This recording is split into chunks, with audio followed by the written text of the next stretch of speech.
بر صغیر پاک و ہند میں ہمیشہ سے اہل سنت و جماعت اکثریت میں رہی اور ان کا ترکوں سے روحانی تعلق ایک حقیقت تھا۔ کیوں جب بر صغیر کے مسلمانوں نے سلطنت عثمانیہ کو ڈوبتے دیکھا تو یہاں ایک اضطراب پیدا ہوا۔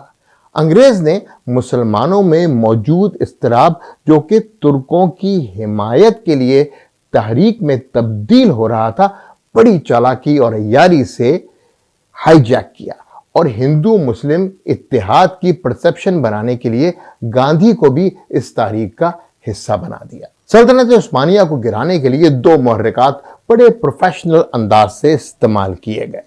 نمبر 1 آل سعود اور نمبر 2 شریف مکہ، اور ان دونوں کے علاوہ تیسرا فریق تھا سلطنت عثمانیہ۔ انگریز نے کمال مہارت سے حجاز کو نجدیوں کے حوالے کرنے کے بدلے عرب سرزمین سے ترک سلطنت کا مکمل خاتمہ حاصل کیا۔